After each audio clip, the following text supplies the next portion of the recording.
everyone in the team, full team.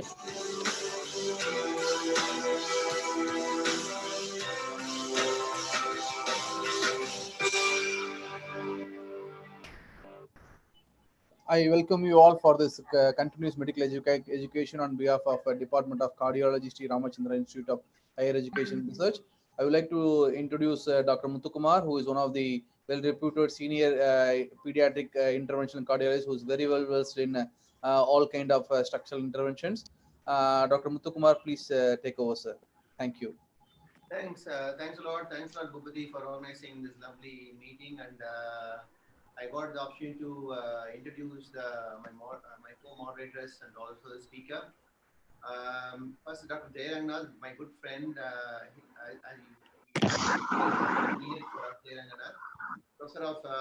professor in CCTGA Institute, and done extensive work in pediatric interventional cardiology, and as a teacher and great human being. And Ajit Pillai, again a professor in Whitmer, and done quite a lot of work in structural heart disease interventions. Let me introduce Dr.S.Ramakrishnan. Ramakrishnan is my close friend, and I am close associate for Chennai, and he is now in AIMS. And I'm really looking forward to hear from him regarding an approach to congenital heart disease. Sir, you can start, sir. Ramakrishnan. Yeah, thank you, Dr. Muthukumar. Thank you, Dr. Bhupati, and the team from SRMC, Dr. Preetham and Manohar and various other people who have made it possible. And thank you for the kind introduction. Dr. Preetham, can we have the pre-poll question first? So I think there are going to be, you can tell the pattern, yeah, okay. So all the audience can answer these questions.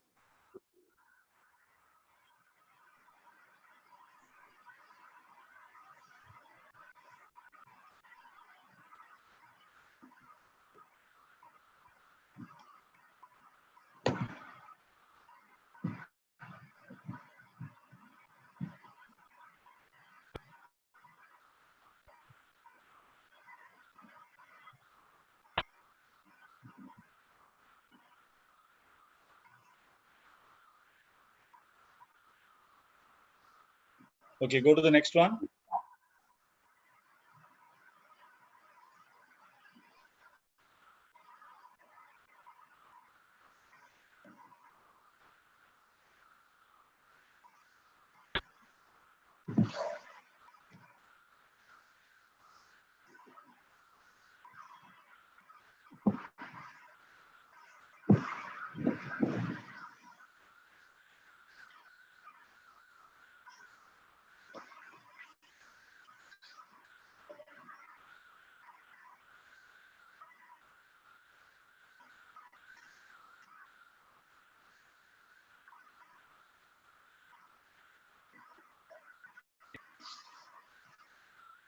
Okay, can you go to the next one?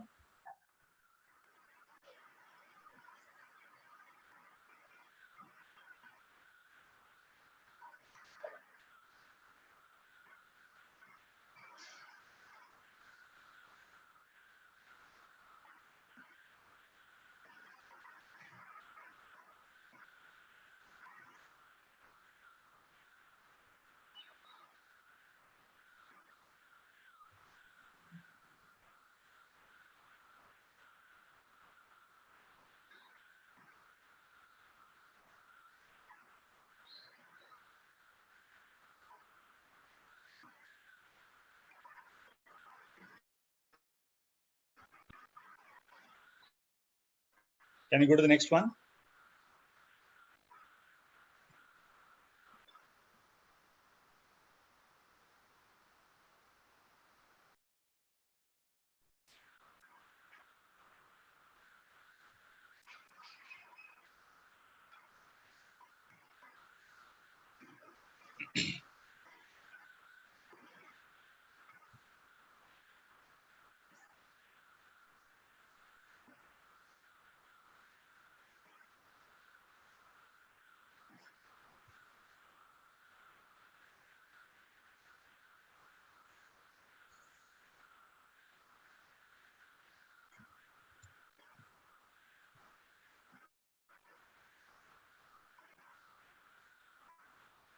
Go to the next question, yeah.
Okay, that is the end. I think you can stop sharing. I can start it.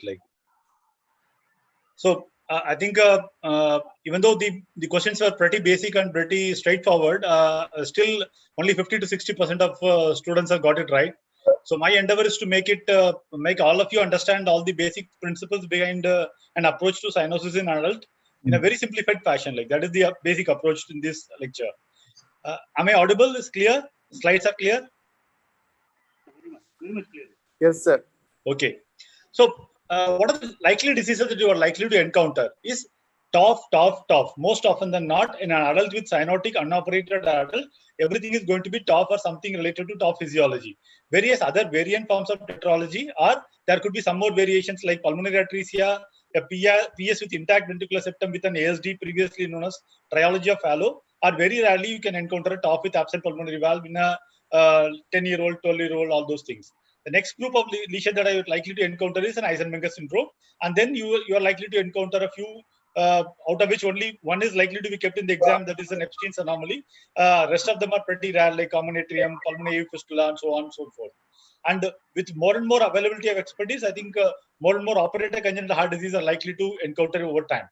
So you must be knowing that tetralogy was presented as your final MBBS case also. It can be presented as your MD case also, but can be presented as your DM case also.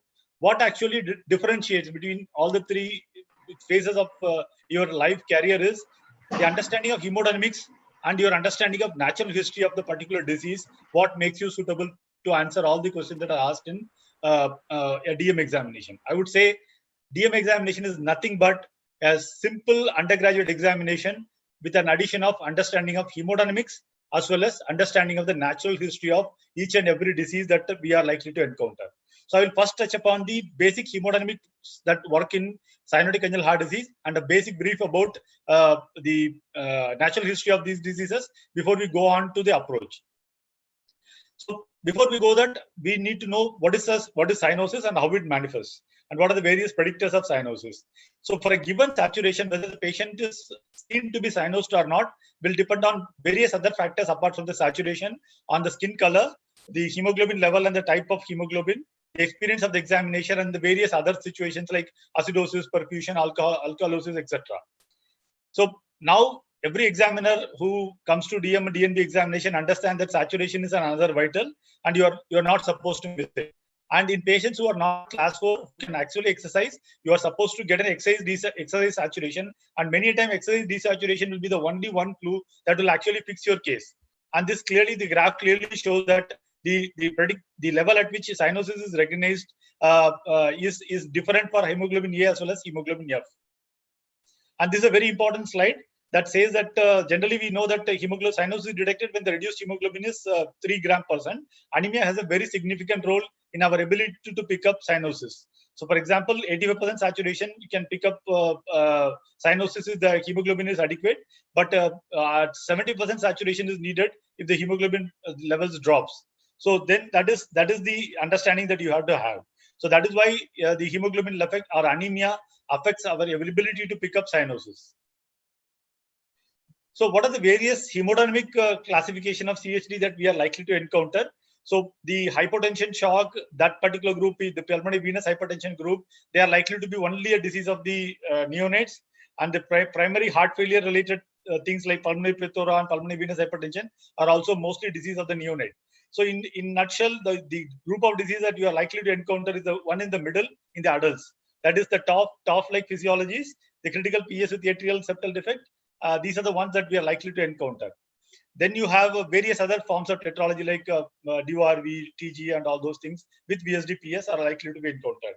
Then you go to increased pulmonary blood flow. Rarely you can encounter a transposition physiology or an admixture physiology presenting to you with either eisenmangerization or presenting to you with balanced physiologies. Then you have no PS with normal PA pressure. That's classical for Epstein's anomaly. So this is how the normal heart is.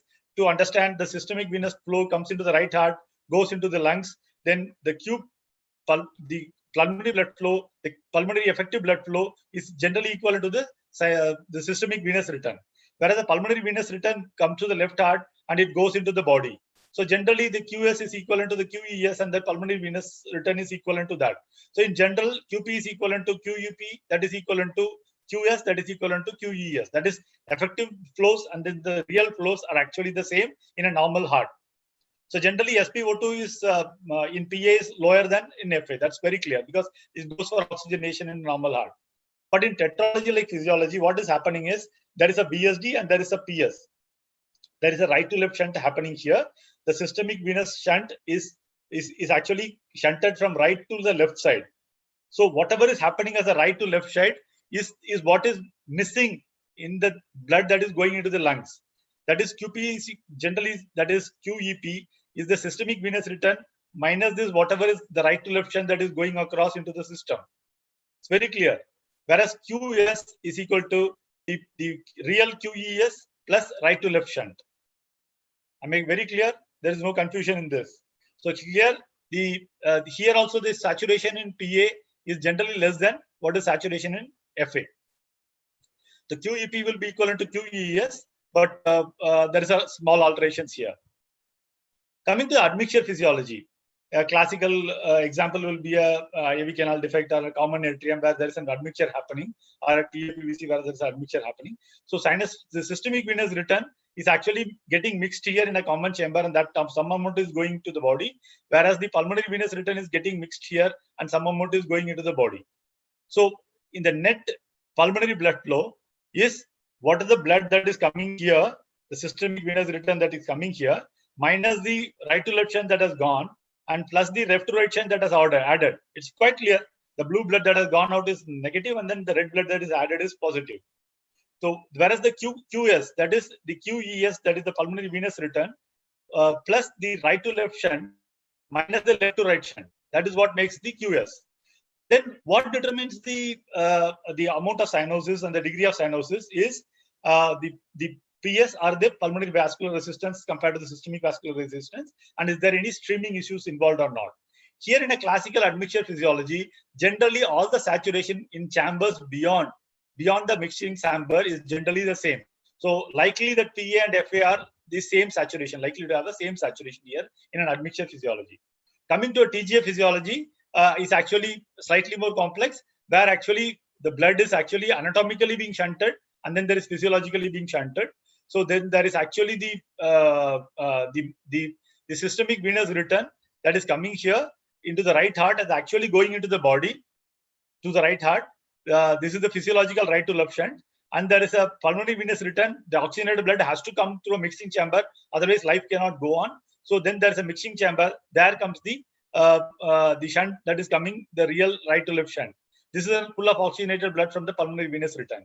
The hallmark of hemodynamics of TGA physiology is the saturation in pulmonary artery is higher than the saturation in FA.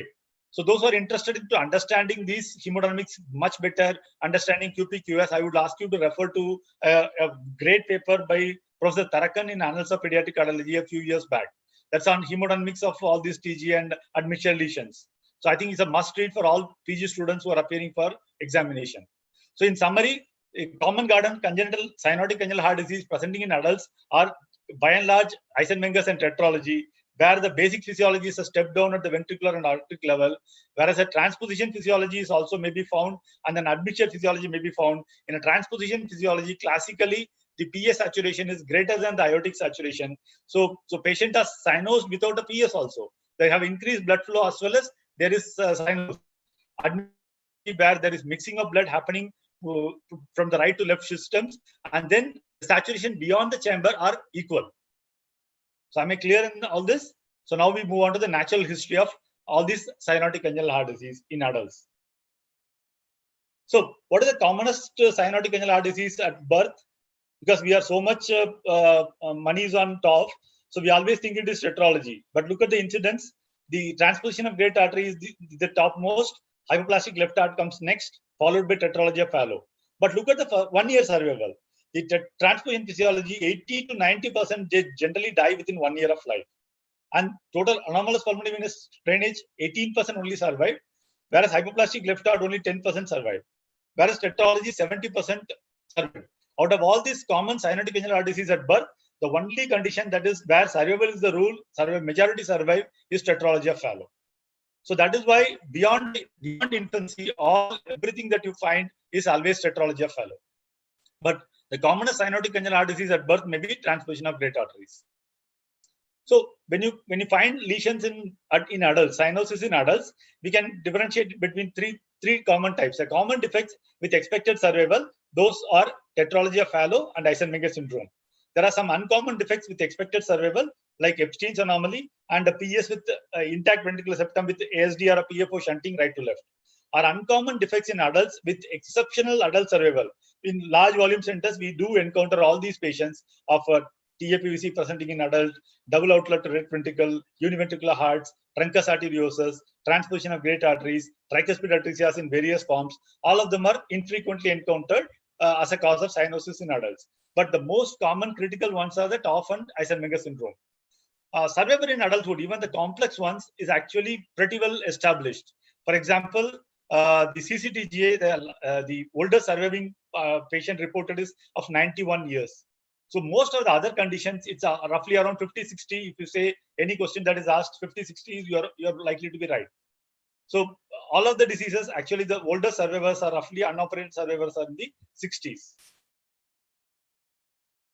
Coming to the natural history of tetralogy, because that is the most common condition that you are likely to encounter, the survival rate is roughly around 60 to 70%, and it goes down by 50% at 5 years, nearly 25% at 10 years, and 4% in 15 years.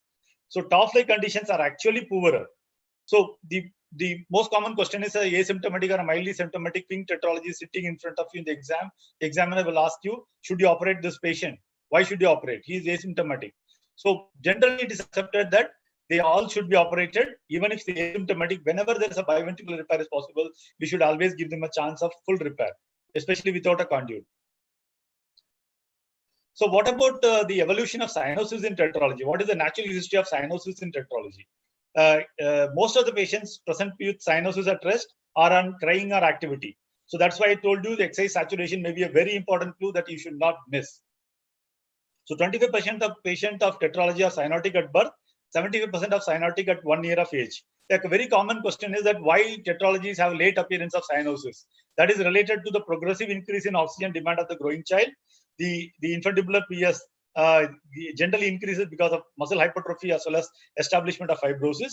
And especially from you are looking at infancy, neonates to infancy, there is a change in hemoglobin, which actually makes it better appreciable. And then reduction of pulmonary blood flow also happens because of, especially pulmonary situation, because of stenosis or narrowing or closure of PDA as well as MAP cause. But generally, cyanosis, tetralogy, they all have a normal growth and normal weight gain. They are generally chubby babies. All the PS patients are generally chubby, and they don't have growth retardation as a major feature unless the cyanosis is very much. So the differentiating factor between a cyanotic patient presenting in adulthood is whether there is history of cyanotic spell was there or not. Generally, a history of cyanotic spells fixes the diagnosis, narrows down the possibilities into only TOF or TOF-like conditions only. So the age at which spells occur is a common question. Generally, 6 months to 2 years. Early in the morning is a common time for spell. And the mechanism of spell you should know a bit more in detail at the DM examination level. So various theories have been proposed. So one of them is infundibulous spasm, where catecholamine release leads to increased contractility and increased infundibular narrowing. None of the theory can explain every feature of the spell. For example, pulmonary atresia, we all know, develop good amount of spells. We all have seen pulmonary atresia dying because of spells. So in such situation, this infundibular spasm alone cannot explain the occurrence of spell. So another important thing is the paroxysmal hypertonic can increase the venous return. So remember, the tetralogy condition is a balance. It's in a balance. All these conditions are in a balance. Whenever there is a systemic vascular, because either the PS increases, then less blood goes into the the lungs. Whenever less blood goes into the lungs, the cyanosis is worsened. Absolutely clear. Whenever the SVRI falls, whichever condition that produces a fall in SVRI actually will produce more blood going into the system, then thus increasing the right to left shunt and worsening the cyanosis. So apart from that, increased venous return can also produce more right to left shunt. Professor Kothari proposed this beautiful concept of mechanoreceptors, like the same pathways that are involved in vasovagal syncope, as one of the reasons for spells. And then Morgan proposed vulnerability of respiratory center. It actually overreacts and overreacts to smaller changes in the saturation as well as the oxygenation and PCO2 levels. And then atrial tachycardia could also be a factor. So none of the spells theories, are all theories, but none of them can explain in total. The time of onset of heart failure in congenital heart disease can give you a clue when the heart failure started. Something that presents at birth, heart failure starting at birth generally are either atretic lesions or stenotic lesion or valvular regurgitation lesions, especially if there is cyanosis. I think you think of pulmonary atresia, mitral atresia, or the critical stenosis happening there. Then hypoplastic left heart to right heart syndrome, they generally present within first week of life. Then first week to first month is generally the TGA, TAPVCs, and also this is when the heart failure starts. But same way, time of onset of cyanosis also will help. Birth to first week generally is TGA number 1, pulmonary atresia, critical TOF, obstructed TAPVC, HLHS, and Epstein. These are the common conditions that present with first week cyanosis. First week to 2 months, generally TGA, pulmonary atresia, TOF also comes in. The TAPVCs are always there, and HLHS comes in.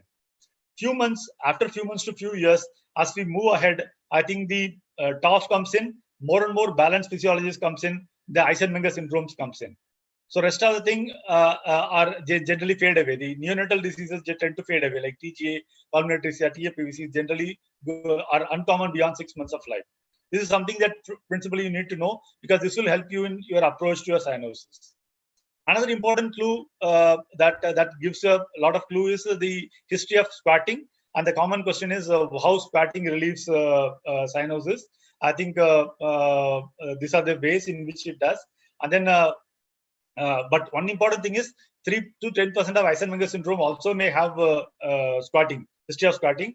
Most of the children, when they grow up, then squatting is generally disappears, unless squatting is part of their cultural habit. Generally, they tend to do a lot of squatting equivalent, like sitting with legs drawn downwards, legs crossed while standing, or they just lie down when there is a problem. So now with this background information, now we go to how do you approach an adult with CCHT. I would tell there is just 3 steps to be done, nothing more, nothing less. That's all. Very simple. Nothing complicated. So number 1 question is whether it is tetralogy-like condition or an Eisenmanger-like physiology or something else that you are dealing with. If it is a tetralogy-like physiology, is it tetralogy? The next step is it tetralogy of Fallot, or is it tetralogy-like condition or some other variants of tetralogy? And then the third important thing is, if it is Eisenmanger, which one of Eisenmanger syndrome? So that's all. That's all you need to look at.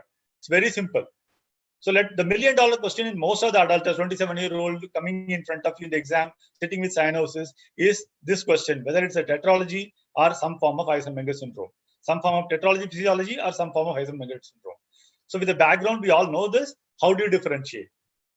It's based on only one thing, onset of cyanosis, how deep is the cyanosis, and then from historical background.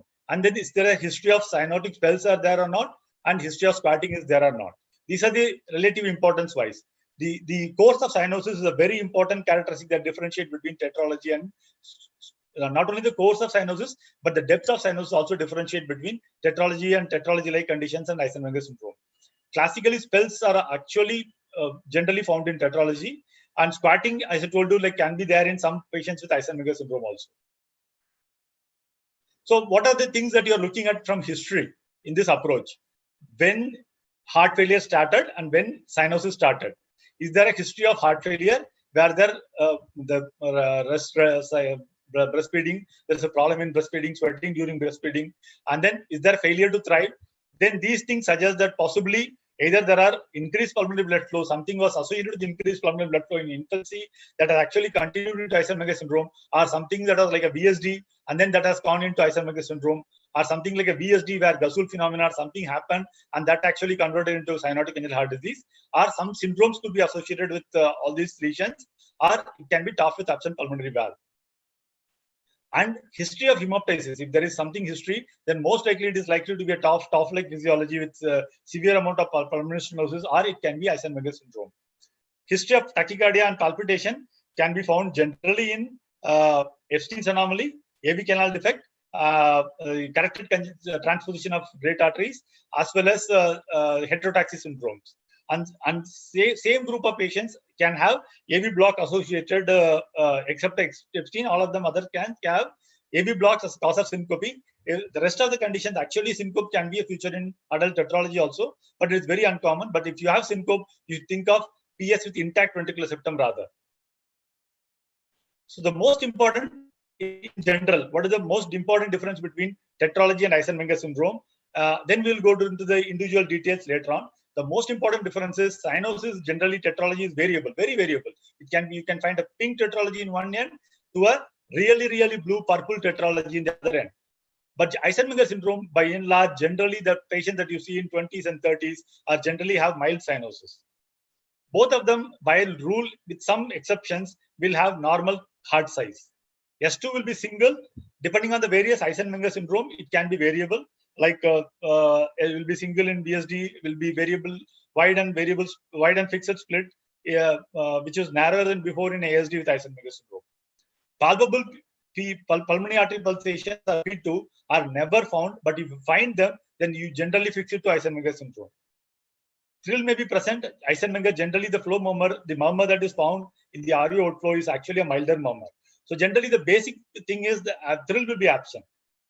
So you are basically looking at subtle signs to differentiate between tetralogy, physiology, and eisenmanger syndrome. So both of them can have single S2, but the most important differences are the cyanosis, which is generally mild, the murmur, which is never very prominent. There can be a EDM of PR. Same way EDM of PR can be there in TOF with absent pulmonary valve, also in tetralogy like physiologies. But thrill is generally absent, the most important thing is palpable pulmonary artery pulsation. Oftentimes, I don't find students actually looking for a palpable pulmonary artery pulsations. They generally report a palpable P2, but then generally don't report a palpable pulmonary artery pulsation.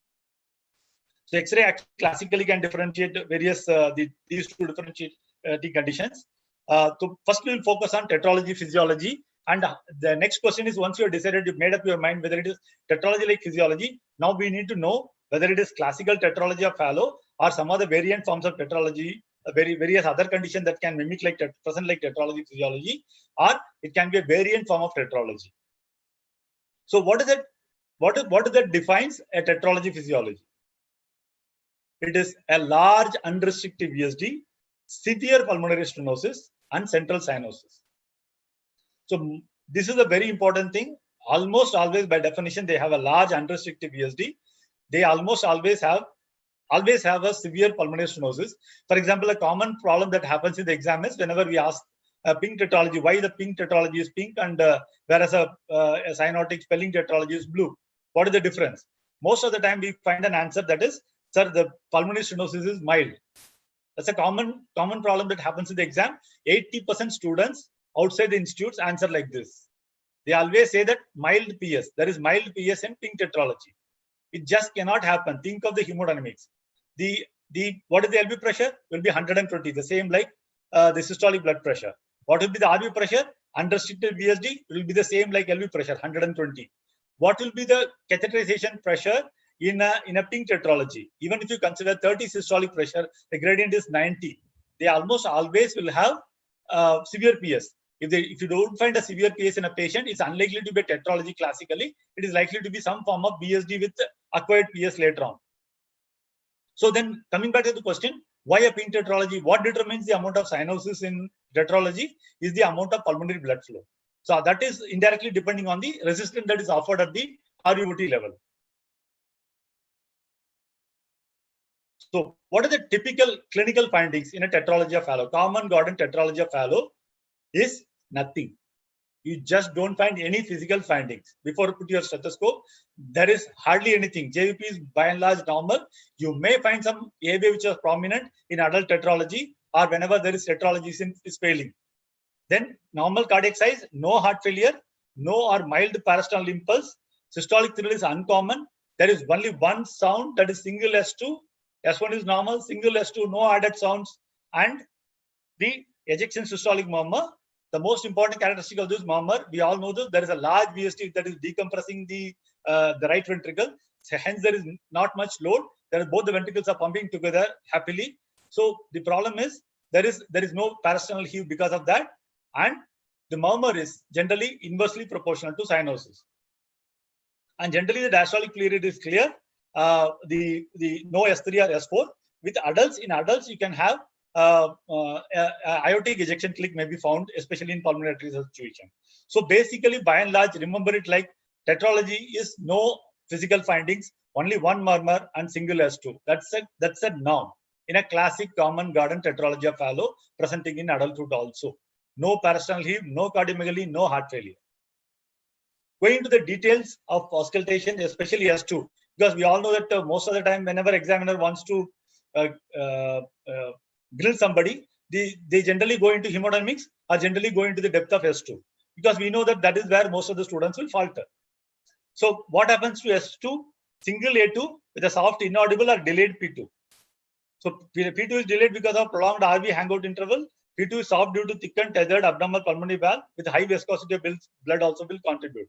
So it actually, P2 may be widely split, may be audible if the pulmonary blood flow is good. In a like a pink tetralogy, you may actually sometimes hear a delayed P2 which is soft, and P2 is absent, which is easily understandable in with pulmonary atresia.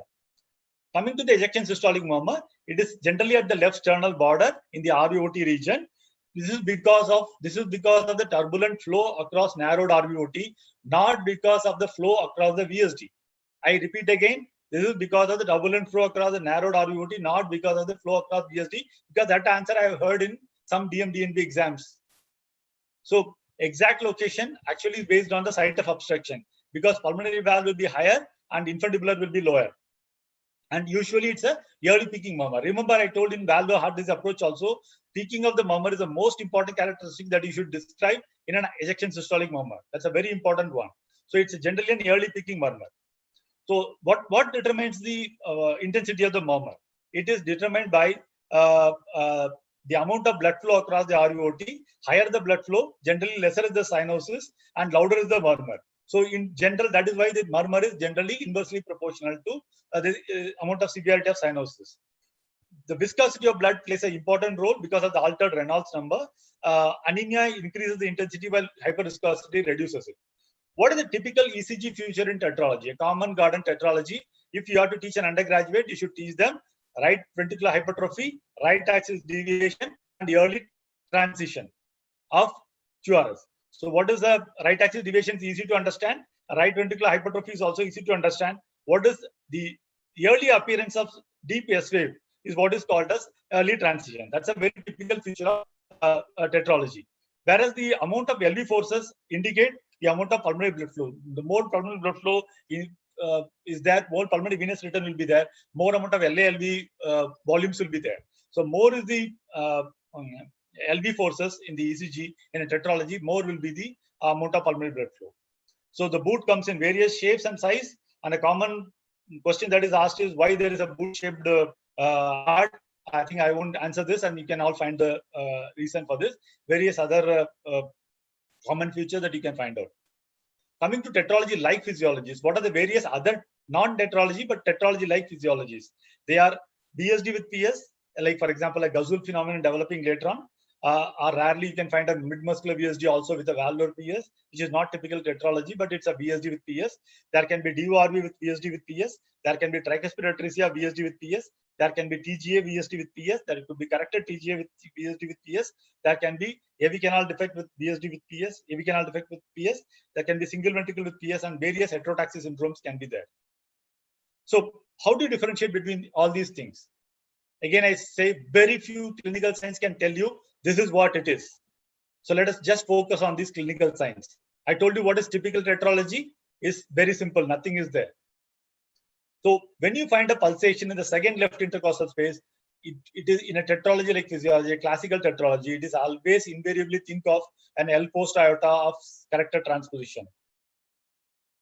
Next important clue that we always find is LV impulse. LV impulse, which is ping pong like, very characteristic LV impulse. You always think of a tricuspid atresia, a single ventricle pathway, or very rare condition called DORV with restrictive VSD.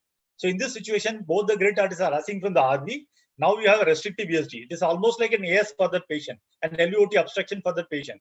The patient generally develops initial stages, no cardiomegaly, but severe LVH with S4. And it's the same place, but it will be a heaving apical impulse. It will be a characteristic LV apical impulse.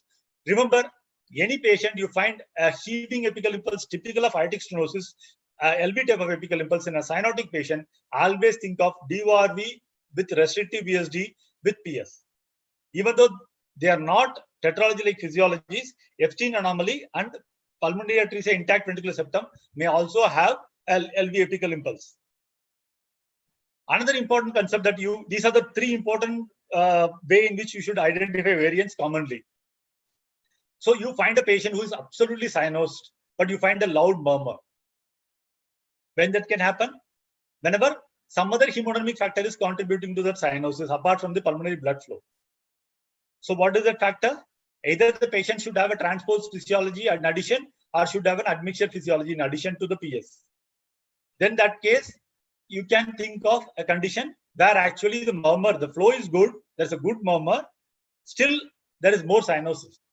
So that can generally happen with malpost vessels, a TGA like physiology. TGA also generally doesn't happen because the PAs are not anterior in TGA.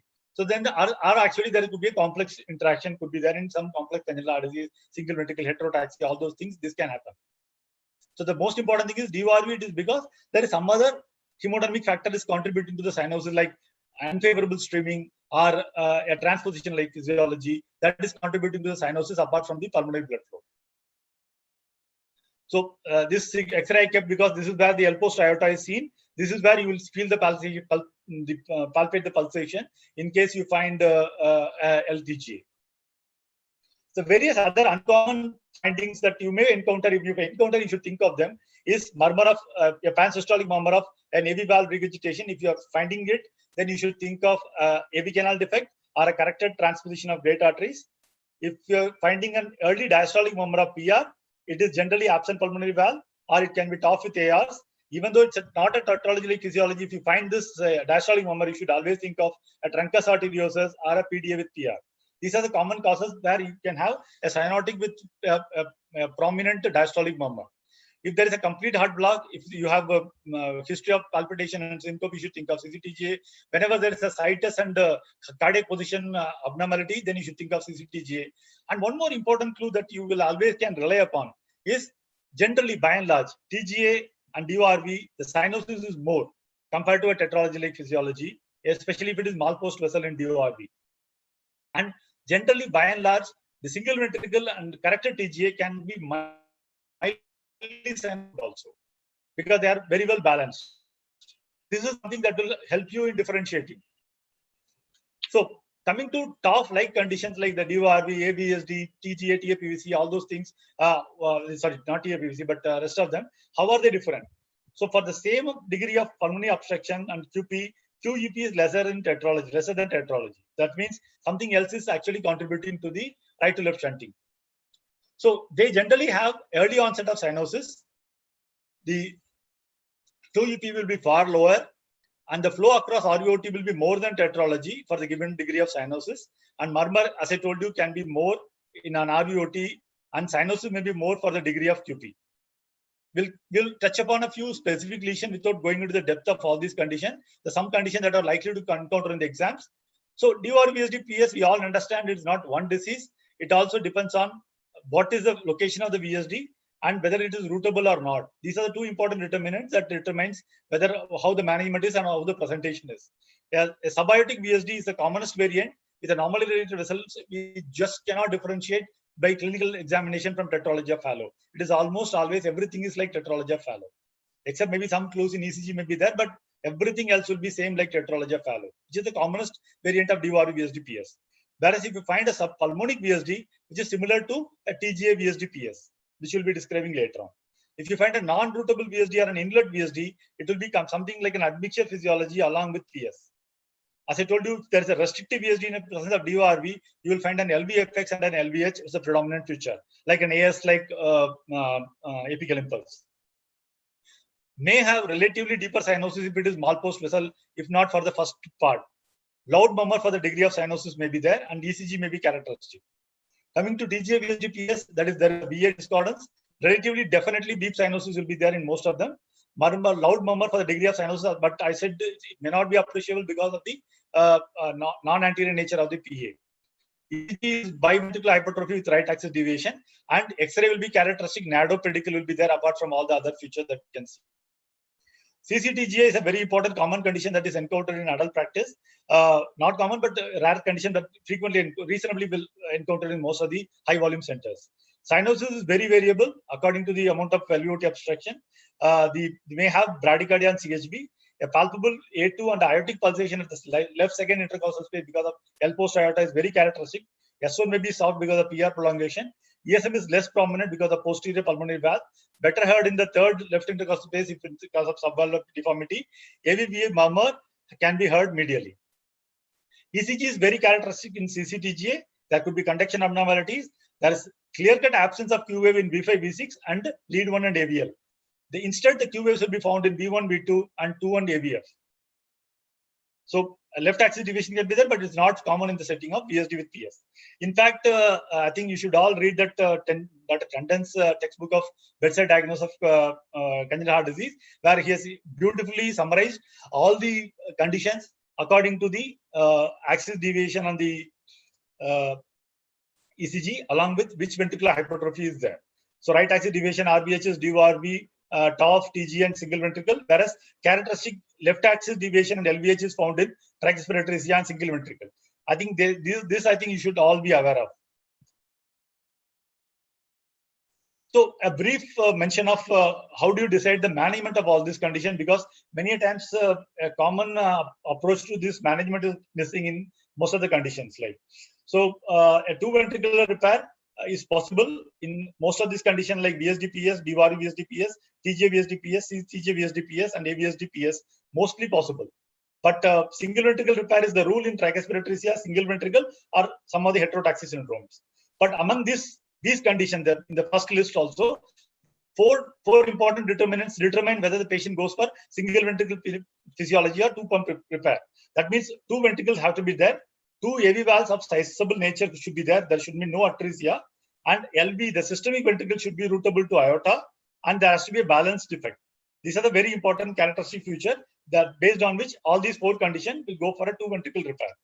So what determines the timing of surgery is the need for surgery in terms of symptoms and cyanosis. Anatomy, whether it's a one ventricular or two pump repair, need for a conduit, expertise available in the location, in the center, and associated lesions. This is what determines the timing of surgery. So management algorithm for children could be very simplified algorithm for management could be two ventricle repair if it is possible. These are the options that are available. If palliative BT shunt if needed, or an RVOT stent can be considered in today's time, or a PDS stent can be considered. If ICR, most of the centers are doing ICR, the intracardiac repair of tetralogy, in 6 months to 2 years of age. Generally 6 months in all cyanotic patients and symptomatic patients, and 2 years of age in pink tetralogies. Generally, if they need a conduit for revision, conduit for repair, generally the surgery is postponed till 1 year of age. Most of the centers are confident in doing beyond 2 years of age a conduit repair. The single ventricle pathway goes through 3 stages. We are not talking about the single ventricle with increased flow situation. We are talking with tetralogy-like condition with single ventricle with PS physiology. They go through 3 stages stepwise: deviation, a Glenn in 4 months to 1 year of age, a Fontan at around 2 to 4 years. But generally in India, we generally follow a 3 to 4 year approach. So some of the patients can actually go from deviation to Glenn, but some of them can go from deviation to Fontan. Some of them can actually undergo direct Glenn if they present at 6 months and go to Fontan. Very rarely an adult can actually undergo. I will come to the adult algorithm later on. So coming to the adult algorithm, only when ICR is not possible, there is a real emergency, the patient is crashing, or if the anatomy is not suitable, most often because of severe ventricular dysfunction or because of small size of these pulmonary arteries. Otherwise, generally ICR is preferred. Single ventricle pathway, the management, shunt, Glenn and Fontan remain the same, but the focus is more on primary Fontan. If everything is suitable, patient should go for a primary Fontan, because the ability of shunt and Glenn to palliate them is not very high. Patient is already having a bad saturation. The ability of Glenn to improve the saturation in an adult is actually limited.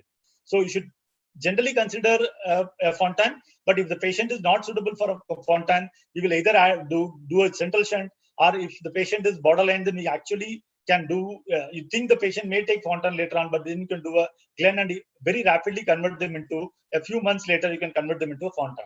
That could be the approach. So coming to the variant forms of tetralogy that I mentioned, one is the intact ventricular septum with PS, with a ASD or a PFO shunting right to left. Oftentimes this question is asked in the exam. How do you differentiate between a triology of fallow and tetralogy of fallow, or PS with intact ventricular septum with PS with the BSD? Why this is important? Because it tests your ability to understand the hemodynamics, whether you are able to understand. In one condition, there is a large BSD that is decompressing the right ventricle. In the other condition, that BSD is absent. So the whole load is on the RV.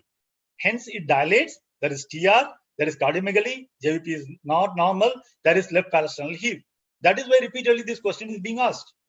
So there is a dominant A wave in JVP, there could be CV wave, there is a TR, there will be cardiomegaly, there will be parasternal impulse. The S2 depends on the pathology, whether it is a valvular or infundibular. RV, S3 and S4 will be the rule. And then the murmur is directly proportional to the severity, and it's a late peaking murmur. This is a very important characteristic difference between an intact septum and a BSD. And there can be murmur of TR. This is something that you should all be very much aware of. Next variation is a pulmonary atresia. Clearly, it's an uncommon variation, but if you see the neonatal CTs, actually the percentage can be 20% also, but generally it's around 5 to 10%. 100 of cyanosis is generally in infancy, and 25% of neonatal presentation could be with heart failure because of increased pulmonary blood flow. You don't find an RVOT murmur because there is pulmonary atresia and P2 is absent. And RVOT murmur is not there. There can be a loud single S2 and a click because the aorta is generally dilated. Then you may find a continuous murmur on the maximum auscultable at the site of the PTA or in the back most often than not, because most of them arise from the descending aorta. Another important variation is top with absent pulmonary valve. It's very uncommon in adults to present with top with absent pulmonary valve, but the patient can have early neonatal or infantile history of heart failure, and then mild cyanosis is the norm. And then there can be associated lung abnormalities and respiratory distress can be there. Characteristically, there is cardiomegaly, and there will be a to and fro murmur or the seesaw murmur that will be there, an ejection systolic murmur, and a early diastolic murmur. A low frequency early diastolic murmur is the typical feature in top with absent pulmonary valve. And then you will see the rabbit ears, the typical rabbit ears of top with absent pulmonary valve.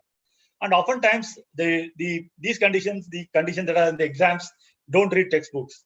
So they often have some features that are not explainable commonly.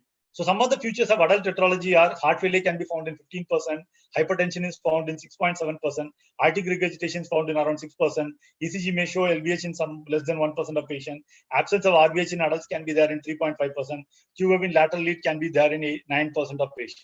If you find some of these features, the examiner is asking you why they are there, you can score this reference. Another common thing, as I told you, no heart failure, no cardiomegaly in TOF, our JVP is nearly normal in tetralogy. If there is heart failure, clinical congestive heart failure, the most common condition in our country is anemia or severe ventricular dysfunction. Next important things will be restrictive VSD and surgical stents. Later on, aortic regurgitation, pulmonary regurgitation, TR, infected endocarditis can all produce heart failure, along with collaterals and arrhythmia, hypertension and AS rarely can all be associated with heart failure in tetralogy of Fallot. Some of the tests that commonly examiners are fond of asking, what is the percentage of right aortic arch in this condition, that condition? All those things can be asked. What are the syndromes associated with tetralogy? What is the catch-22 situation? Why there is a boot-shaped heart? Why there is early transition in ECG? And most important thing that you should read is the post-operative issues. And I think I would say the 2019 ACC-AHA guidelines on adult congenital heart disease, that is the only document that you need to read for post-operative follow-up of operated tetralogy of Fallot. And then another common question is, if you find a continuous murmur, what are the common cyanotic congenital heart disease that are associated with a continuous murmur? So these are associated with continuous murmur is a pulmonary atresia with VSD, a TOF with collateral. Rarely you can hear a venous some kind of a thing in TAPVC. Very rarely you will find a pulmonary AVM producing a continuous murmur. But peripheral PS with a right to left shunt can actually produce a continuous murmur in the axilla also. Surgically created shunts are a more common cause of continuous murmur in cyanotic congenital heart disease. And very rarely mitral atresia with a restrictive VSD can produce a continuous murmur at the site of ASD. Coming to the next big group that we haven't discussed as yet, that is the Eisenmenger syndrome. So now we have moved on. We have made up our mind that our patient was possibly Eisenmenger syndrome, tetralogy like physiology. Now, how do you approach this Eisenmenger syndrome? So every examiner, many of the examiners are fond of Paulwood series, even though that has become history. That is because actually not many worthwhile series have come after that series. That is the unfortunate part, because most of the Eisenmengers are found in our country. So I think we need to create better series which will be quoted rather than the age-old Paulwood series. I think these are some of the numbers that you should know. What percentage of patients become, how frequent does PDA, PSD at various stages. I think this is a very beautiful slide from Dr. Kotari. Both these X-rays are at least 1.5 years apart. The patient who presented with the VSD, the same patient comes to you with this X-ray classically after nearly 1.5 years. So patient was advised surgery. Patient could not undergo surgery because of other social, financial issues. The patient comes back with this X-ray. So Eisenmenger syndrome can be because of all these lesions, but most commonly it is because of a BSD, PDA, and a ASD.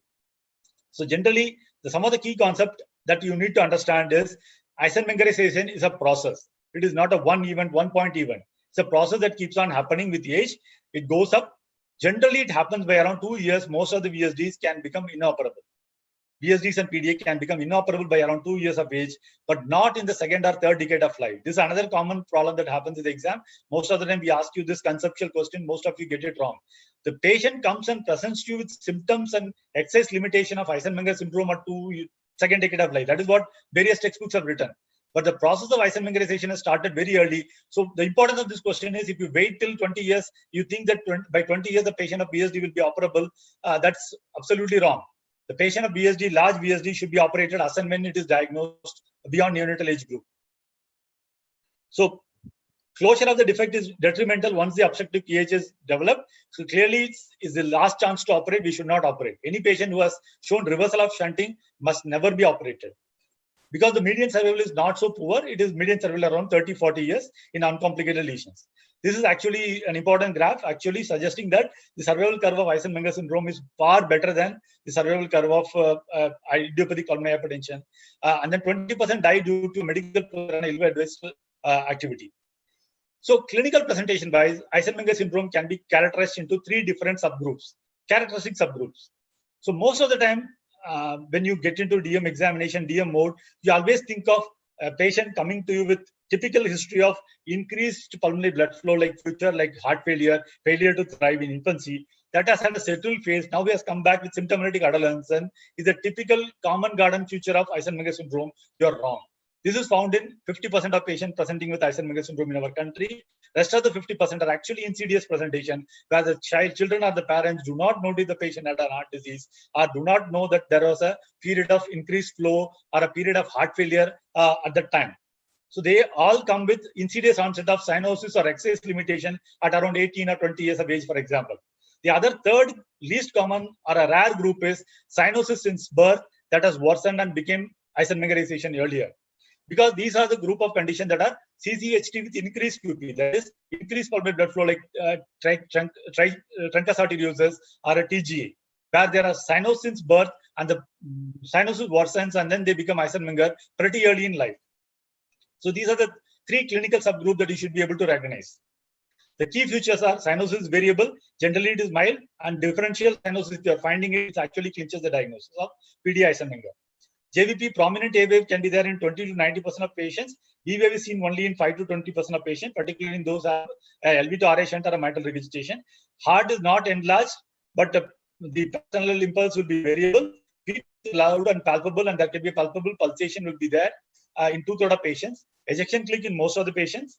There is an EDM of PR in 1/2 to 2/3 of patients. 10% can have also thrill also. S2 is single in 50% of BSD and 5 to 20% of PD and 20% of ASD.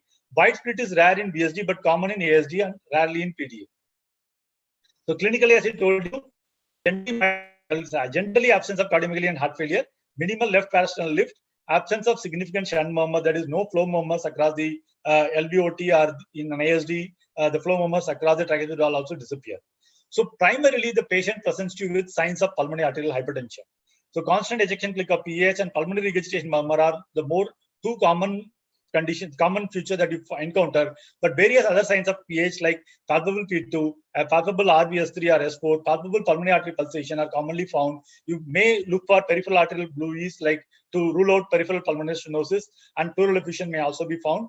And then in terms of oscillatory signs, the loudness of P2, you should compare with A2, and then whether it is heard at the apex or not, whether it is palpable or not, all suggest that P2 is loud.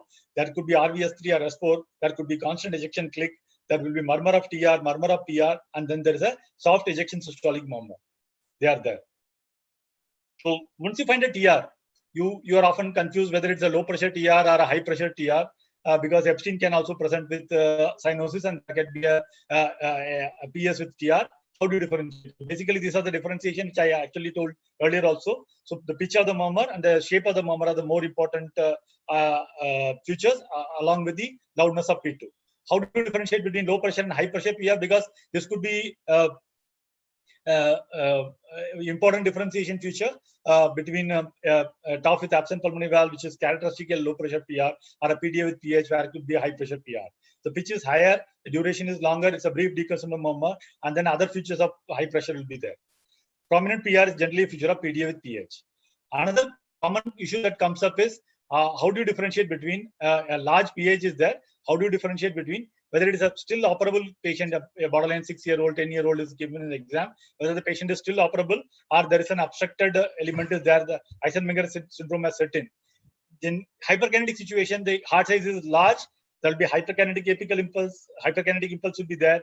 There will be features of high flow, like in a BSD, wide and variable split will be there. There will be a shunt murmur will be there. There will be a flow murmurs will be there. And LVS3 or a MDM at the mitral valve position will be there in an BSD. All these things suggest hyperkinetic situation, whereas with the onset of Eisenmenger syndrome, all these features disappear and the cardiomegaly disappears. This is how things change. And another important thing that we should differentiate is how to differentiate between various common conditions associated with Eisenmenger syndrome. As I told you, like these are the frequency of lesions that are found. Half of them, more than half of them are VSD, and then PD and ASD are distributed equally. This is the various Indian series reported in recent years, where you can see most of the average mean age of presentation in the 25s, and the predominant nearly equal male distribution. Predominant lesions are VSDs, and they generally do have a very good preserved 6-minute walk distance. Anything beyond 390 is considered pretty good in PH situation, and most of them are in functional class. This is one of the very important tables coming to differentiating between the underlying etiologies. So remember this, ASD is a pre-tricuspid shunt. There will be cardiomegaly. There will be a TR murmur, there will be a parasternal heave, and the P2 can be wide and fixed. ASD is very simple to understand, and the usual age of eisenmangerization is 20 to 40 years. As I told, most of the things become BSD and PDI become inoperable by around 1 to 2 years of life, and differential cyanosis is found in 50% of PDA. And the PR murmur is more commonly found in PDI, PAH, PDI eisenmenger. So this is how you will differentiate between various etiologies of eisenmengers. Coming to the other conditions that are commonly present with eisenmenger, apart from eisenmenger and tetralogy, Epstein's anomaly. Epstein's anomaly comes with various presentation. It has a typical ECG, but can have various X-rays and the typical physical findings. And there can be arrhythmias associated with it. And then there can be TR and cyanosis. Very importantly, presence of clinical congestive heart failure and elevated JUP and the presence of an RVOT murmur, all of them practically rule out Epstein's anomaly as the cause in your particular patient. Because Epstein's is generally not associated with a loud RV outflow murmur unless there is associated finding like a PS or there is an outlet VSD there, which are very rare. So just to enumerate some of the things about increased QP like TGA, they are generally a neonatal and infantile disease than presenting with adulthood, except that some rare TGA, VSD, PS can come to you in adulthood, or very rarely you will find a TGA, VSD, eisenmenger, or a TGA intact septum with has come to you. Generally symptomatic in the neonatal period, cyanosis is severe, there is failure to try, heart failure, and then most of the increased features will be there. So what are the differential diagnoses for TGA-like physiologies? These are the differential diagnoses: TAPVC, truncus, single ventricle without PS, DORB with PS. Most of the things that we enumerated as tetralogy-like physiology, you remove PS, all of them will become increased flow with cyanosis-like situation. Cyanosis, except for CCTGA and some of them. So cyanosis with pulmonary venous hypertension are generally disease of the newborn, which are typical of obstructive TAPVC and HLHS. They are generally lethal until intervened early, so generally they are not found in adulthood. So very rarely you will find a group of patients who have cyanosis with normal pulmonary artery pressures without pulmonary artery stenosis. That is unobstructed TAPVC with clinical feature of ASD, common atrium, and Epstein's anomaly. These are the ones. And then you have normal cardiac examination. You will find unroofed coronary sinus or total anomalous pulmonary venous drainage, or you can have pulmonary AV fistulas. Echo with saline contrast injection is diagnostic in most of these situations. So these are the various causes of cyanosis and then classical approach. I would summarize my approach part here. Just keep it very simple. Very simple, very simple. Tetralogy, Eisenmenger syndrome, or something else. If it is tetralogy, is it tetralogy of fallow? Is it tetralogy like conditions like DORB, AVSD, single ventricle, all those things? Any other specific feature is there? Or is there some variant form of tetralogy like pulmonary atresia or intact ventricular septum with PS? Or is it top with absent pulmonary valve? Or is it Eisenmenger syndrome? If it is Eisenmenger syndrome, whether it is ASD, VSD, PD, Eisenmenger syndrome, that's all. Or if it is Epstein's anomaly or something very rare that you have not encountered at all. This will be a simplified algorithm of everything that you encounter in adult practice for an approach in your examination for a typical adolescent given. I will quickly cover the common issues in an adult with CCHD, which is a common question where there are textbooks written on this, so I can't cover the whole of it. But these are the various cardiac manifestations: myocardial dysfunction, AV valve regurgitation, dilated aorta and aortic regurgitation, aortopulmonary collaterals, arrhythmias, and then infected endocarditis are the common features. There are very significant non-cardiac issues that are like hematological issues, neurological issues like brain abscess, stroke, and cerebral venous thrombosis, hemoptysis, renal, arthropathy. Most important thing to remember is that the gout is less common than actually pseudo-gout. So calcium pyrophosphate deposition is more common in these patients. Pregnancy, contraception, the very separate chapter in itself. Non-cardiac surgery is a separate issue. Eligibility you have to find out. Employability, insurability, and psychological issues are other things. So carefully manage. Most of these patients lead useful lives. The pregnancy common contraindications are pulmonary hypertension and Eisenmenger syndrome, severe LV dysfunction, Marfan syndrome with dilated root, and uncorrected cyanotic congenital heart disease with 85% less than 85% saturation. These two important slides are very important. So this tells you various pregnancy outcome in women with congenital heart disease. Actually, you think of it like quite commonly you will find very bad outcomes for both mother as well as fetus in pulmonary atresia, intact ventricular pulmonary atresia with VSD, Fontan, and cyanotic with less than 85% saturation. These are the three worst conditions that have very little completed pregnancies. This is another common question that is asked in the exam, and this one slide is sufficient for this. What is the recurrence risk of congenital cyanotic congenital heart disease in the fetus? If the previous sibling is affected, if the father is affected, if the mother is affected. I think this is something that you need to know. So fetal cardiography should be offered at 18 weeks or so. So I think I tried to cover a simplified approach to most of the conditions. These are some of the resources that you should need. One of the cardiology clinical methods Dr. Jose summarized beautifully. And then there is Essentials of PG Cardiology, where I think Dr. Jayarangannath has written a beautiful chapter on adults with tetralogy. And a lot of good articles are there in that. And then P.K. Dev's CSET textbook has some important chapters. And Rajan Tandon's textbook by Dr. Prabha have very good things. And one must read is a very small book of Professor Rajan Tandon on bedside diagnosis of CHD, without which you should not appear in the exam. It's a very simple book. All of you can read it in a few hours time, but it's so informative. It clears a lot of your doubts. Thank you for your attention. To clarify the doubt and simplify rather than more complicate the matters. Thank you.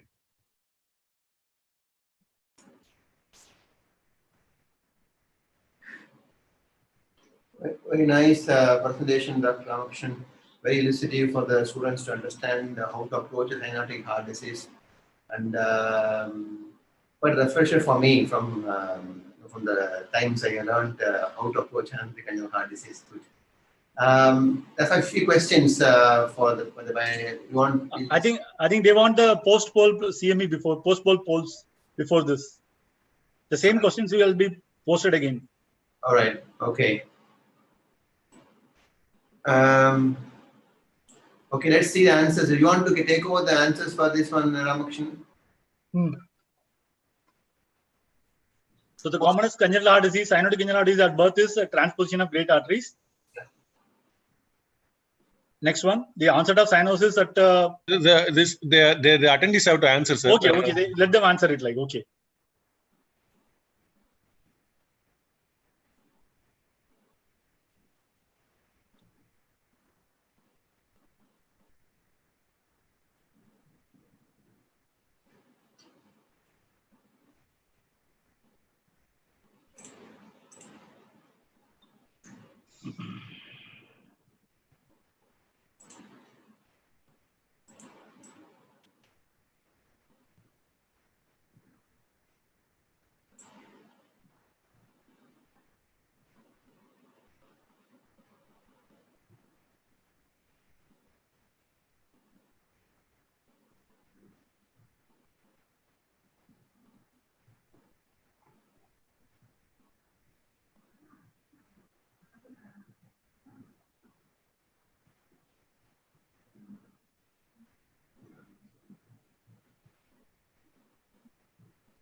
Ritam, would you like to move to the next questions?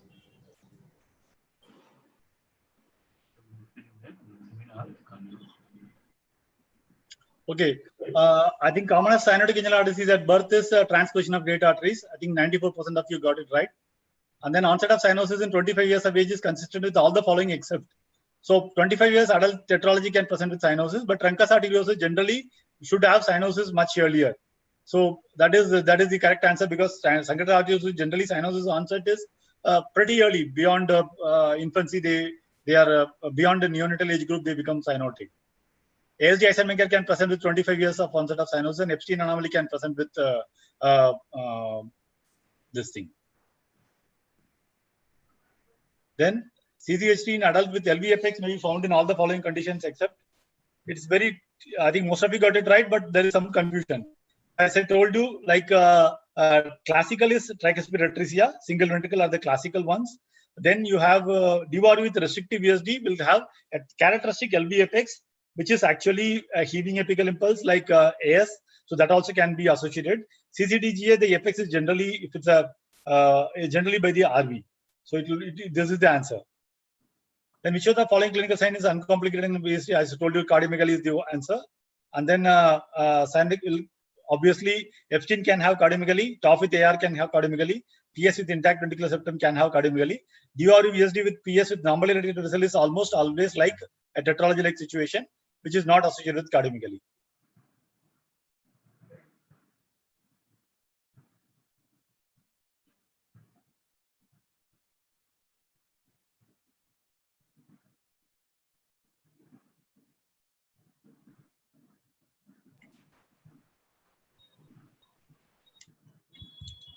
Now we can move on to this discussion, sir.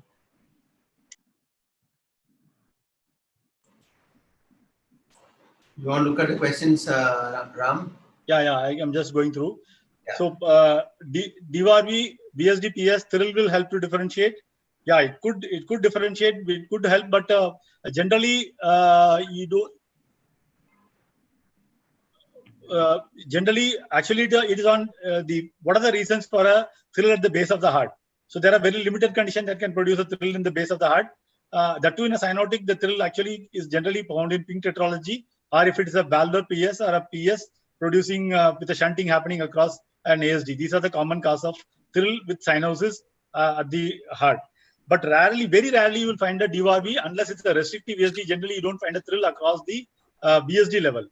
Generally, the thrill is rarely found because by the time the stenosis becomes so severe, the ventricular dysfunction sets in and the patient succumbs to the illness.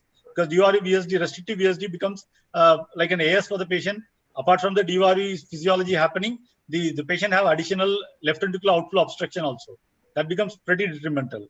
So I think it is generally like, yeah, if you find a thrill, it's more likely to be a pink tetralogy than actually DRV. So you cannot just rely upon just the presence of thrill to make a diagnosis of DRV. And as I told you, DRV, VSD, PS with normally related vessel, you just cannot differentiate clinically from tetralogy of fallow. It's a very common question asked by examiners, Rama. Yes, sir. The students will have the standard answer majority of the times. How Yes, do you sir. differentiate between a tetralogy versus DRV? Then they will say, a lot of students will say, there is an obligatory shunt, there is a VSD murmur in case of DRV, VSD, PS. So all these people have to understand, they cannot just differentiate, as you rightly said. There cannot be any murmur unless it's a restrictive VSD. They cannot have any VSD murmur across a unrestricted VSD. So no way that we can differentiate between these two conditions in a simple DRV, VSD, PS with a normally related great arteries and tetralogy. So I don't think this thrill will, thrill is more common than DRV versus tetralogy. I don't think so. So I don't think anyway we can differentiate. Yes, I agree. I think absolutely that is clear because common garden DRV, VSD, PS is the normally related vessel only. Most of them not. Correct. For the so that cannot be differentiated from tetralogy. Yeah. So these students have to know that they just cannot differentiate. And then only clue could be that more right axis deviation, more rightward axis. But then no, that is no, clinically I'm talking. Clinically, sir. Only clue can be ECG, which can only show ECG. More rightward axis deviation. Correct. Absolutely.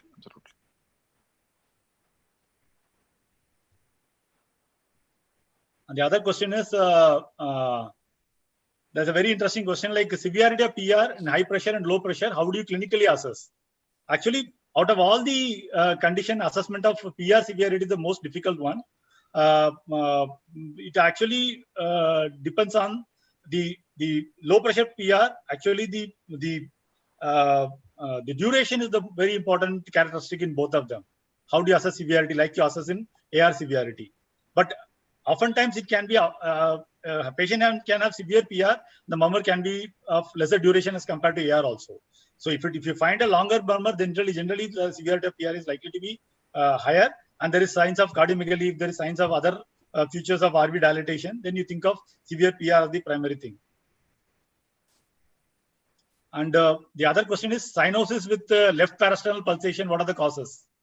So I told you like left parasternal pulsation have to be there. That means most often than not, you are not likely to have a ventricular septum which is intact. You have to have a ventricular septum that is intact. You should not have a VSD. If there is a VSD, the VSD will decompress. There is no RV pressure overload, then or a volume overload that is there. So for a left parasternal pulsation, you need RV volume overload or pressure overload. So it can happen in intact ventricular septum with severe PS, or it can happen with ASD and eisenmanger syndrome, or it can be there in TOF with absent pulmonary valve kind of situation where there is could be a volume overload, but it's generally not that pronounced because there is a VSD there.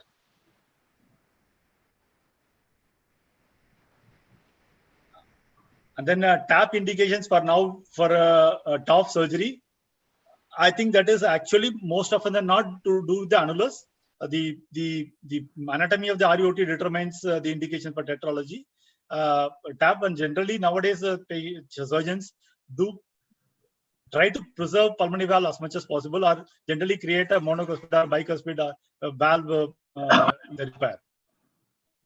Another question by Anthony Wilson is no parasternal heave in tetralogy, even though RBH is there. So it is clear that there is a large VSD that is decompressing the RV. There is actually no exact pressure overload like you will find in if there is an intact ventricular septum. So that is the reason why there is no parasternal heave is there. So can there be spells in TGA? Can they have bronchopulmonary collaterals or aortopulmonary collaterals? They do have not exactly spell. Sometimes they can have worsening cyanosis like episodes, and they can rarely have a pH crisis type of situation, which is actually closely mimic clinically a spell, especially immediately after correction. And then they can have broncho. They do have aortopulmonary collaterals definitely found in them, and they can actually present with cyanosis. Bleeding also they can be found. People have coil embolies before surgery also. There are large aortopulmonary collaterals in TG also. So any cyanotic heart disease with a decreased pulmonary flow with unrestricted VST of any kind, univentricular heart PS, TGA VST PS, any of the these conditions can have a bronchopulmonary aortopulmonary collaterals. We have done that collateral embolizations before, so it's quite common. It's not necessarily only to TOF with pulmonary atresia, TOF, severe TOF. So it can happen in any of the cyanotic congenital heart disease of this kind of variety, TOF and its variants, anywhere. So even the TGA VST PS also is some kind of a TOF variant where there is a non-restrictive VST and there's an obstruction to the pulmonary flow. It's not to the RVOT. In a TGA, we don't say it's RVOT, we say it's a LVOT. So it can happen. And the other question which Rama also answered correctly was, the spells, can they happen? Yes, not exactly a spell. Spell kind of a clinical situation you can come across in any condition with a decreased pulmonary flow. Once again, when there is a lot of variant, what are the determinants of a spell? As a lot of theories are there. Also, it depends on some kind of a systemic vascular resistance, even when that comes into the play, so that any of these conditions can have a spell-like situation.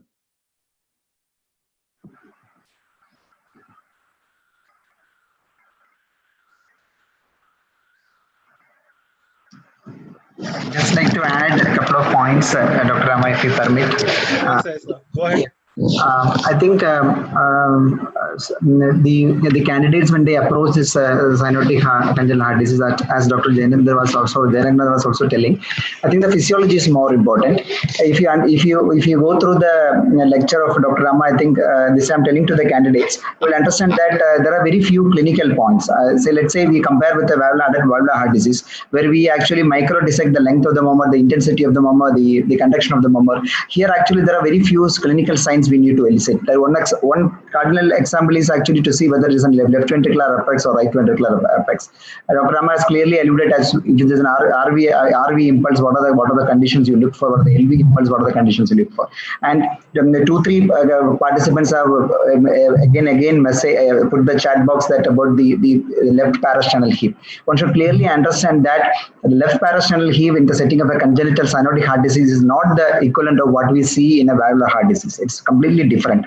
If you have a left parasternal heave, that indicates that the ventricular chamber is common, or there is a large interventricular communication which essentially unburdens or unloads the right ventricle. So these are some of the very simple things. Need to take this. And the third one is actually the candidate should be able to auscultate and diagnose a continuous murmur. And if you see a continuous murmur in an eisenmanger versus tetralogy like situation, it's more likely that we are dealing with a tetralogy like condition. We don't see a continuous murmur in an eisenmanger situation. So very few points. But again, if you concentrate on these points, I think your diagnosis should be very easy. And then coming back to my first point, physiology is more important, because whether the answer to the question, like whether it's a DO or tetralogy, it is not that you are supposed to get a morphological diagnosis. As examiners, we are expecting you to get the physiology correct. Dr. Rama clearly pointed out, is it a regular tetralogy kind of situation, or it is an atypical, or it's a tetralogy variant.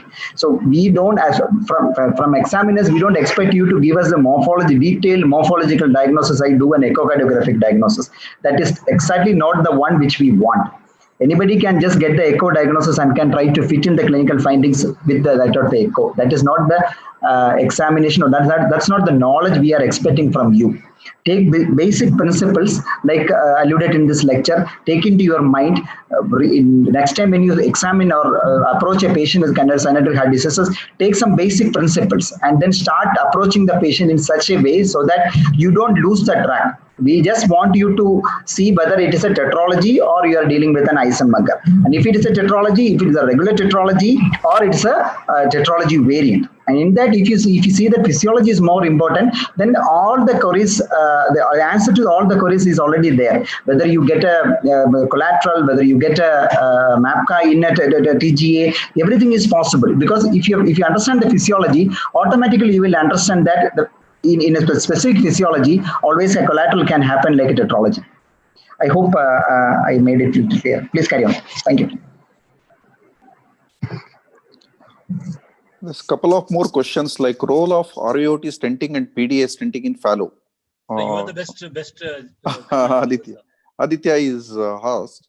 I think both are palliative. We do not do a PDA stenting in fallow. The best, more physiological palliation is a RVOT stenting, which is much, definitely it increases the good antegrade flow. Time and again that nowadays off late that we are quite certain that if you increase the antegrade flow, nothing like growing the pulmonary arteries, both RPA and LPA will nicely.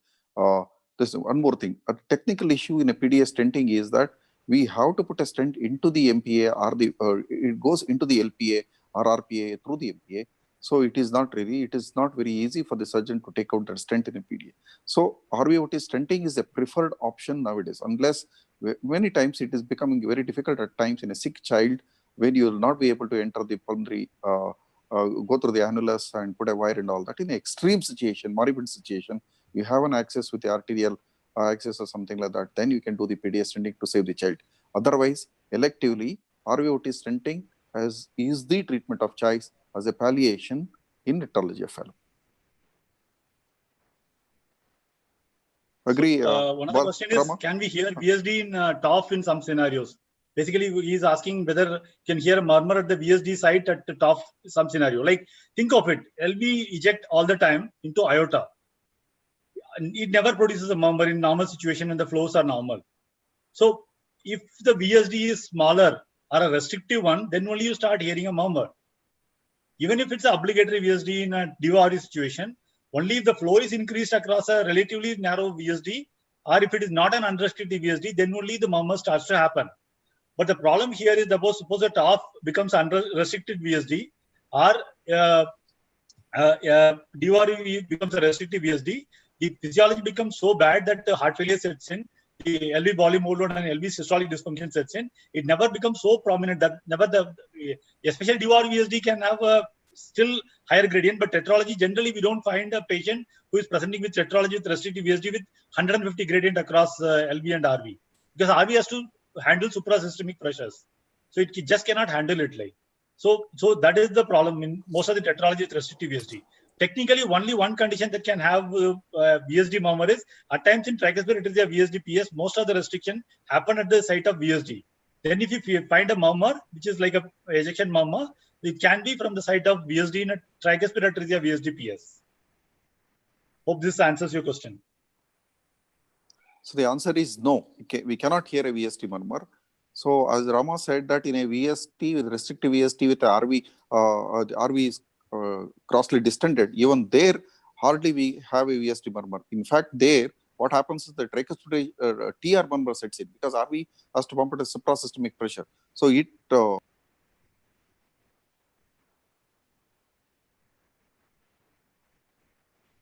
think Sir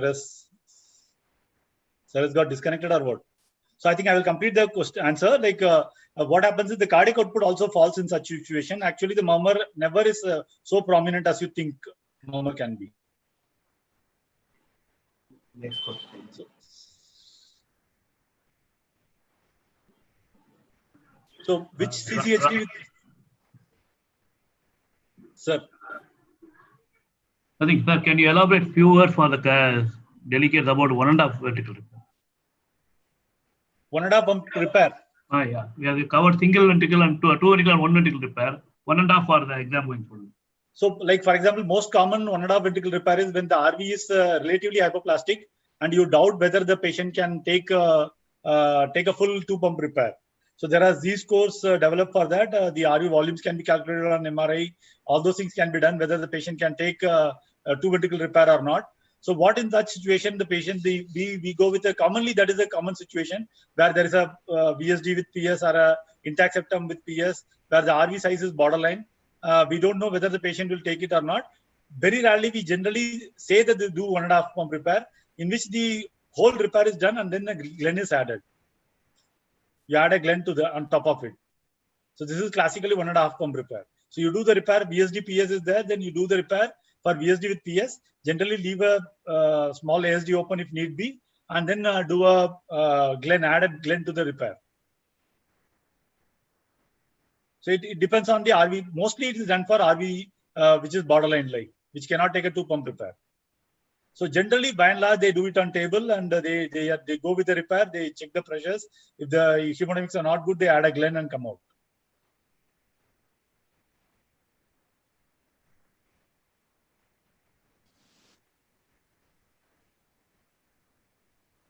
So one of the question is, how do you diagnose peripheral PS in TOF? I don't think that that can be done unless you find a good auscultable murmur, because already the flow is low in the pulmonary artery circulation. Even if there's an additional left parasternal LPS stenosis is there, very rarely you can actually hear a continuous murmur. Unless you find a continuous murmur, you just cannot clinically diagnose peripheral PS. And which CCHT with decreased pulmonary blood flow have less cyanotic spell. So even tetralogy need not have spells like. For example, spells is a specific thing that many tetralogies do not have. So some of the ones that are very well balanced, like CCTGA, VSD, PS, and single ventricle PS have less cyanosis, and generally they don't have cyanotic spells because they have more like a balanced system, balanced circulation. Whereas the severity of blueness is actually much worse in some form of DORV and TGA, VSD, PS. They have more spell-like situations.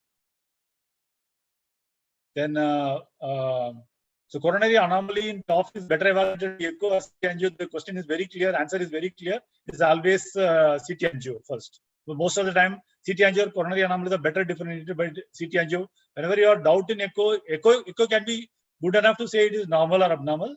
If you find a serious abnormality, it's better to do a CT angio unless it's a neonate or an infant where I think windows are very good. You can actually make up your mind what is the anomaly.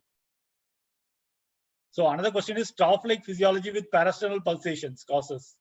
So I told you like parasternal pulsation clinically means there has to be a RV volume overload or pressure overload.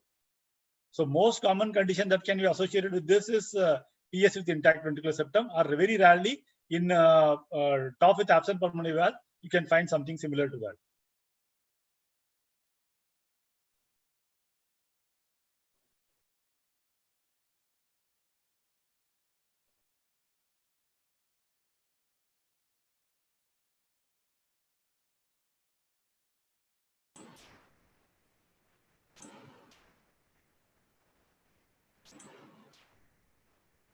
There are any more comments or questions? Doesn't look like any more questions there. The audience, do you have any questions? You can type in now.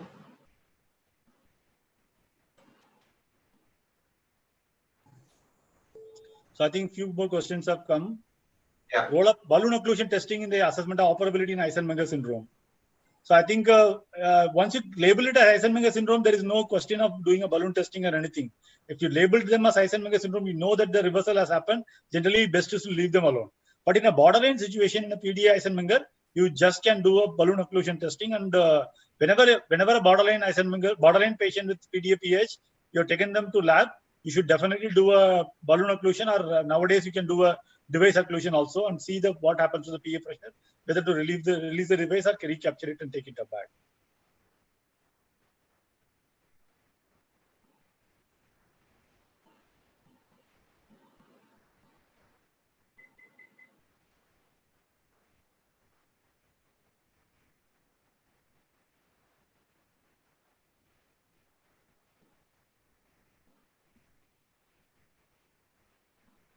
Looks like we haven't got any questions now.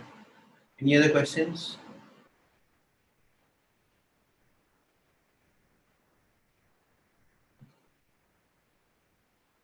So Ram, do you want to conclude the talk? I think hope they have enjoyed the talk. Maybe I think Bhupati or somebody can take over. Yeah. Sir, it's thank you, sir. Thank you, Dr. Muthu. Thank you, Dr. Ajit Pillai. Thank you, Jayaranganath, sir. Thank you, Ramakrishnan, sir. It's always a pleasure to listen to you. We have gone through the in-depth detail about most of the cyanotic congenital disease. If the audience have any more questions, they can post the questions to us. We will be forwarding you, sir, and we will be able to communicate with sir and communicate with you guys. We will be having the next session, which will be a virtual case presentation. I would request Dr. Preetham to show the schedule for the next meet.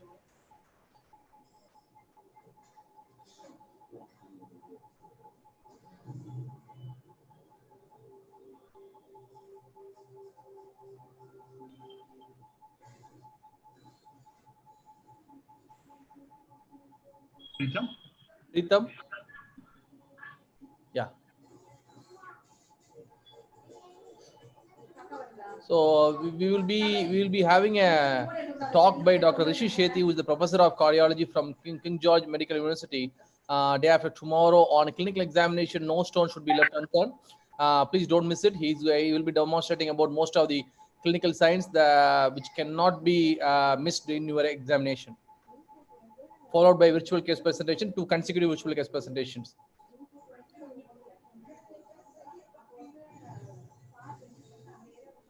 Thank you all. Thank you, sir. Thank you, Dr. Muthu. Thank you, Dr. Ajit Pillai, sir. Thank you, Dr. Jayaranganath, sir. Thank you, Thank all Dr. our team Yeah, from yeah. all the team from on behalf of Dr.